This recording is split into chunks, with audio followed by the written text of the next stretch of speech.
I have been very fortunate in the ability to talk and be known for media, but really the thing that makes my channel interesting is that I actually do what I'm saying I'm gonna do.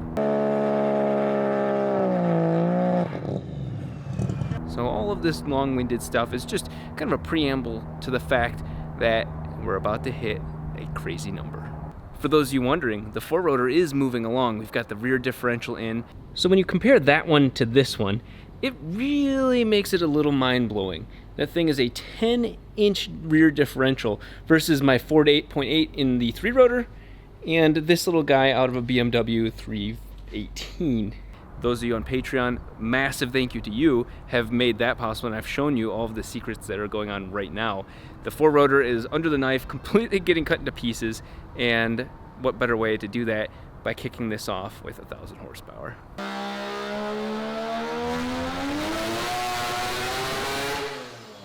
It was slipping on the dyno, burning out. The sun's setting, but it's time to get into the car, warm it up a little bit so I can drain the oil. This camera does okay with dark and kind of nasty lighting. I think at some point I'm gonna buy new lights for this poor dyno room. It looks horrible when I go to film. This is not a sponsored or paid post. As many of you may know, I have worked with Pennzoil in the past. Holy crap, has it worked wonderful. I've done all my half-mile races in it. I've done everything. And so this isn't a sponsored post, and it sounds like it is, but it's not. I just happened to buy it, and I love using it. Okay, what was the fun part? Fuck. Oh, it's gone. Shit. The thing just fell in. This is my life. There is oil that was used to make 930 horsepower, plus all the runs at 800 horsepower, plus all the old runs at 800 horsepower, plus the dyno at 787 for the 4202. There you go, that is the oil from the car. Pretty black. Of course, I haven't changed it in whatever, a year or so. We're gonna take one of these tools, which are not meant for this, and we're gonna find the plug. If I was... Oh, I felt something. Oh, there you are. Dirty little bastard. I seem to have lost the O-ring that was with this, so I'm doing this the old-fashioned way. I think I heard something in here. I can't... It's actually really soft. It really feels weird because it is really like silky. That's the best word. I guess that's the point of oil, isn't it? To be silky. I cannot find the copper O-ring, and I've just gotten to second base with my oil. Wow. Okay, well, that is my cancer for today. Are these the final moments of the engine, or do we have a lot more left? You will find out at the same moment I do. Well, technically on video, but then you'll see it edited and made look pretty. But we're both gonna find out together whether this is the end of this motor or if there's another chapter left in its life. I'm rolling a little bit and get the tires warm. Okay. You want to check the air pressure and lower it? Yeah. The gauge is on the center pillar next to the bench.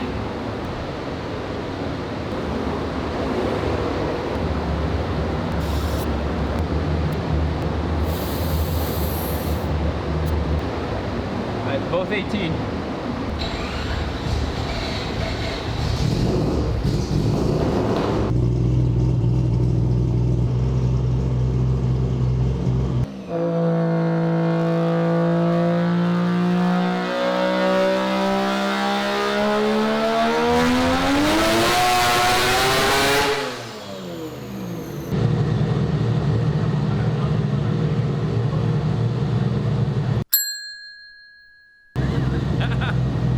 It was slipping on the dyno, burning out at 952 horsepower.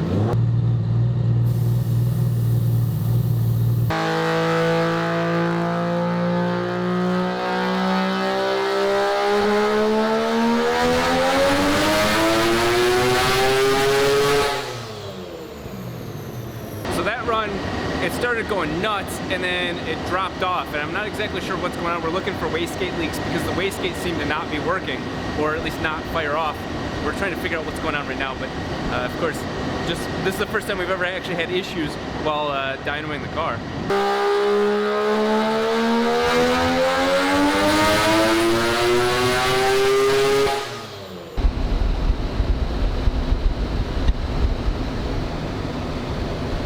Thank God the last 2 runs were rough just because my intercooler piping, which had taken a hit back when I spun out in the rain, that piping has bent enough. Oh, I got beautiful lighting. That intake piping had bent enough to finally pop off. So we're gonna try and straighten it out real quick on the dyno and get her back running. But that bent intake piping held 956 horsepower.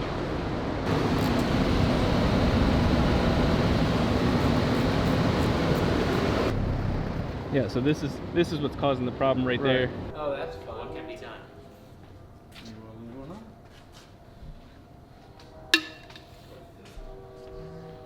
Jesus Christ, who did this? Put it in the roller, maybe that'll straighten it out. You need to have space First of all, with that bend there, that hose ain't gonna stay on there. There's not enough room on it. Can there be some straight, or there's no room for straight? Straight would let the radiator stick out further. That's not bad. Yeah, intercooler would stick out further. Would it bolt on right now if it has straight? Yes.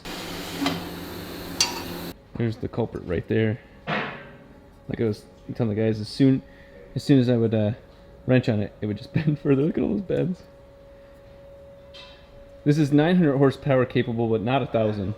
This is the sort of thing that you're only going to see at Abel's shop. There happens to be all the equipment and all the talent necessary to re-weld intake piping at 11 o'clock at night on the dyno. That is truly a very fortunate thing, but only possible here.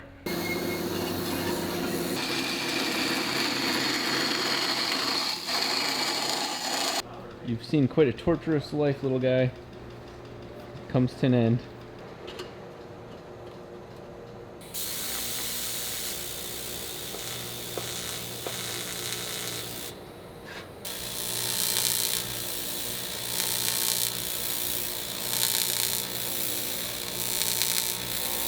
This is me. And this is the guy that she told you not to worry about. Right there.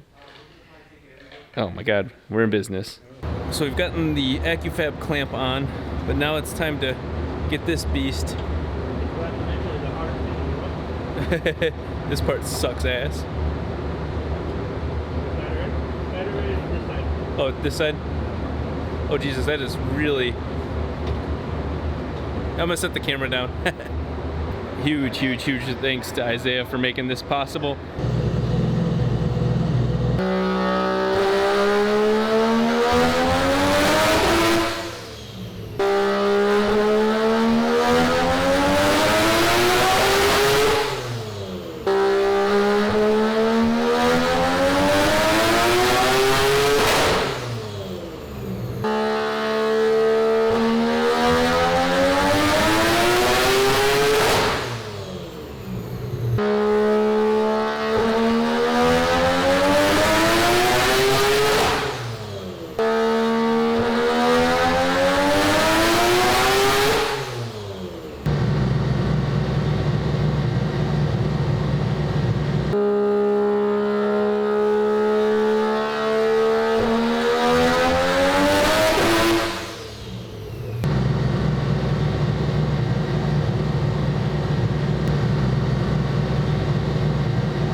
I just noticed it. Which in the middle one? Yup. What, the middle iron? Yup. We finally do it. I earned this loss. Okay, it's very clear that I caused this, but I'm okay with that. We were trying to push it and the fuel was just not there. The fuel was just absolutely not there, and so she leaned out a little bit and I hurt her. I truly don't feel bad, other than maybe missing some events with it, but really, we've done so many good things to the car that I've wanted to have a Flacco Racing engine in here.